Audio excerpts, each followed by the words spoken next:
The views, information, opinions expressed during the show are solely those of the individuals involved and do not necessarily represent those of Voices, the individual's employers, organization, committee, or other group or individuals.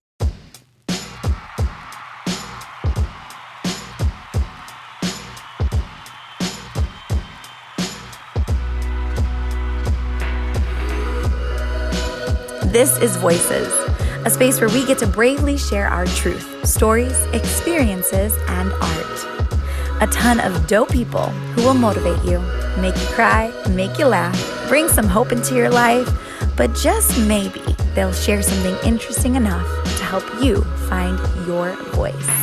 Welcome to Voices.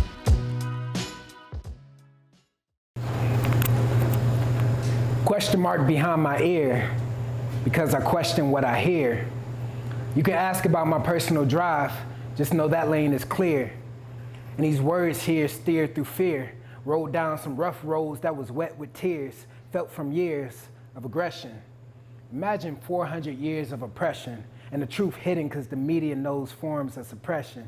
So check your algorithm, and I'll go find my rhythm and spend time on each line, searching for reason in each rhyme to breach minds. I hope you're locked in. Because either way, I'm going to give you this work, no need to clock in. A hard place is where you find the rock in. My shoes in 1,000 miles is where you find my socks in. My eyes between 1,000 books is where you find me locked in. No slave ship, but my iPhone is the last thing I'm docked in. Because if I go MIA, I don't want the FBI or the CIA watching and plotting from posts on social media. Because really, it's about books and encyclopedias. Because it's psycho to be in a cycle that isn't feeding you. That's food for thought. But I still wonder what is eating us. Because like the people's poet says, rap is an acronym for rhythm and poetry. And my poetry is filled with raps that I keep my bars in, and I feed it to the people in case they starve in, because in this creative space, we are black holes that brings the stars in, because that's the gravity of words. Like how it can have a heavy hold on your whole heart from the start. That's why I question what I hear. Because inside of the heart, there's art, and you can even find an ear. So when we share a piece from the heart, we appreciate everyone here who listens. Thank you. Hey guys, I'm Rosado. Welcome to Voices. I am here with Dreyyy, who is not only an awesome local poet, but also an author. Glad you're here, Dreyyy. Thank you, I'm glad to be here. So Dreyyy has 3 whys at the end. Yes. Tell me why. Yeah, I have 3 whys because I ask a lot of questions. I was always that curious kid, and questions are open-ended. They allow you to dig and find more stuff. So that's why I go by Dreyyy with 3 whys. So walk me through how you got into writing poetry. Was that something you always did? So I didn't initially start off writing poetry. I started off rapping. So I really got into rapping my freshman year of high school, and it's because my friend Iron, he was going around heading people his mixtapes, and I feel like I was like, yep, shout out to Iron Nilly, NGM, and basically I listened to it, and he was the person I wrote my first rap song with. So I got my first notebook. It was a brown one. I wrote here's all my raps, and basically I wrote my first verse. And then what really got me into poetry was kind of my 11th grade year. My best friend from childhood, he passed away in a freak accident. And I didn't really know how to write a rap to express how I was feeling. So that's kind of what led me into poetry. And essentially it's the reason why my art reflects turning tragedy into triumph. So it's about writing through the pain. It's about writing through those feelings and finding a way to filter out and make sense of what you're feeling. How important is art in the midst of enduring life, like grief and things like that? I think during COVID, art is something that I've definitely relied on. And there's a quote that I'm not gonna quote exactly well, but it talks about how art is a crucial lifeline when words can't, when words aren't enough. When you don't know what to say, art is your lifeline. So Yeah, what are your thoughts on that? I feel like art is essentially like the show. It gives a voice to those things that aren't said. So like, there's always those quiet people who they may be feeling something, but they're not able to tell someone. So being able to write it down and get it out on a piece of paper is way better than just sitting in your thoughts and allowing it to just constantly be in that cycle. So I feel like art is what keeps the world going, essentially. It's what it gives the voice to the voiceless. Art gives a voice to the voiceless. It's a powerful means of like, it's a tool used for activism. It's a tool used for moving. Like, there's singers who've been like chased after for singing certain songs that's very political, but it's a movement. It's giving a perspective that isn't really touched on or not spoken about. So art really means a lot. It's being able to tell your story. It's about writing your history. It's about, telling the story that aren't often told. And part of creating art, because I'm an artist too, right, is going through those questions. And you, adding the Y's at your end of your name, you value question asking. For somebody who's like, no, we don't need to go there, what would you say to them? I think questions matter because it allows people to think and reconsider. There's rhetorical questions that you ask someone, but it's not meant to be answered, but it's meant for them to think about it. So I feel like the importance of questions are to allow people to be curious, allow people to dig until they find what they're looking for. That's so good, that's so good. What has it been like being a poet, a Black man, who knows that your art form is a tool to create change and to ask questions? How do you operate in that space?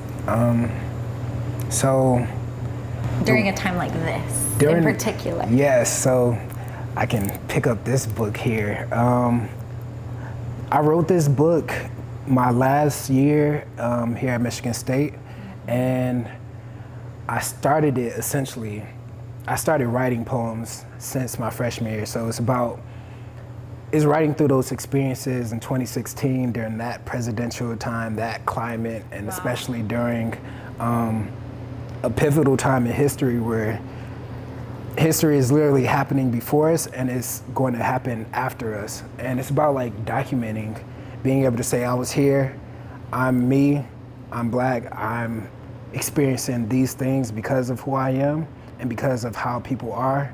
And again, it's about telling a story that may not be told, or it's about giving another perspective for people who may look back at this time and be like, what was this person thinking? What was that person feeling? And that's like how I navigate it now. It's about like being able to tell my story, telling what's happening now, and hoping that that story is told and it changes, it sparks change, it ignites, it inspires someone who may read it at some point in time. Yeah. As an artist, do you write as a form of expression for you, or do you write with the reader in mind? Do you write for others?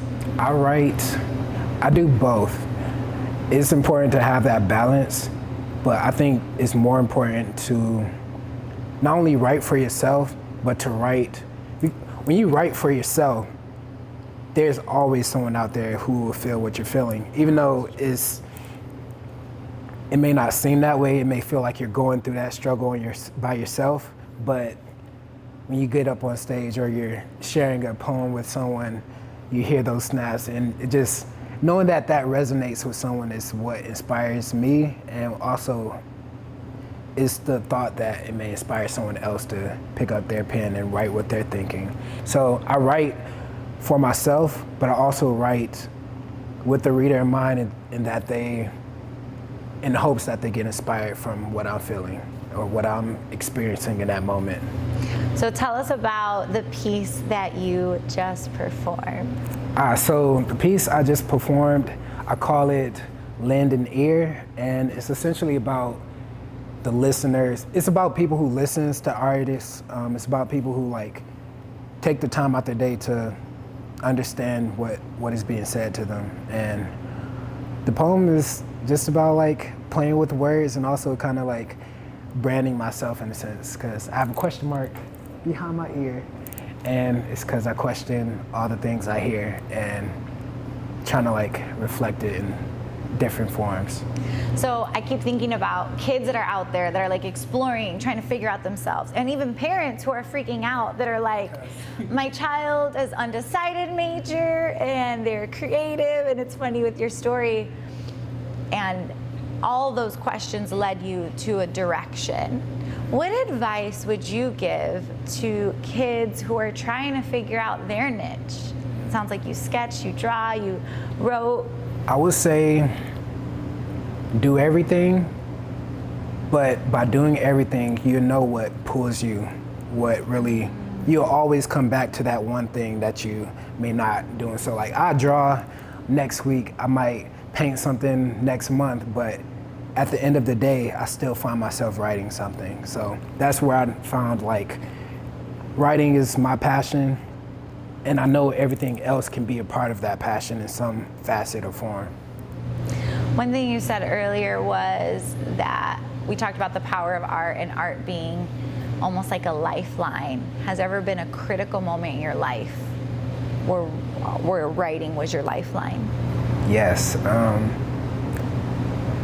Writing was kind of like my lifeline back in the 11th grade when my best friend passed away.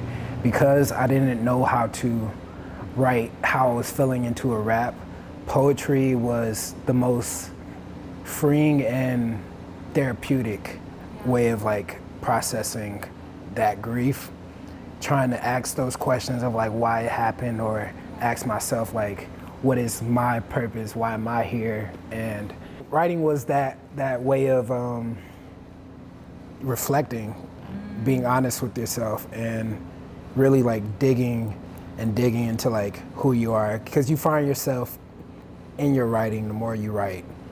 And what you write about is kind of like your experiences, and it tells you more about yourself that you may not have known by like rereading something that you wrote last week and like, oh, I was feeling that way and that experience. So yes, writing is basically your mirror to the world and how you experience it. Yeah. And adding your thoughts that's in your head and just putting it out on paper. So a lot of your philosophy of navigating through life is asking questions. What is a question you are asking yourself now? With all the stuff that's like going on, the question I'm like asking myself is really how am I going to navigate the next 2 to 3 years of my life that's really diving into my passion more, and also like what can I do now to actualize those goals and those dreams and all the stuff that I want to accomplish within the time that I'm here. So there's a lot that I want to do, a lot that I'm like going after and what I'm striving for. So it's really about just asking myself, how can I be better every day, and how can I get closer to that? Yeah. We going to see a book on that? Because you've written so many books on your Yes. processes. So, can we expect a book on this question? You can definitely expect a book about it, and I'm actually working on my 3rd book. And this one is called Oh Sweet Melancholy. Go ahead, show it. Oh yeah.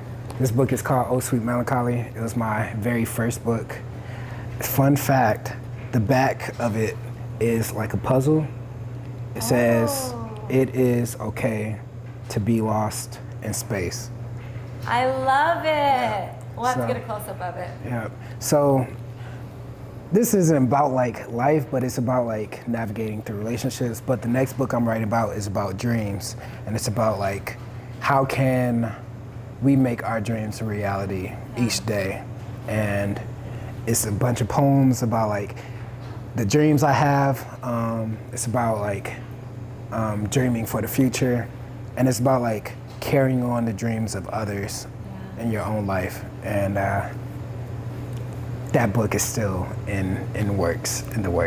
Well, thank you so much for being here, Dreyyy. Thank you. I think a lot of people are going to feel encouraged, and we'll have to check out and buy some of your books. We'll put those links in the description of the YouTube video. I appreciate it. Thank you. Thanks for being here. Thank you.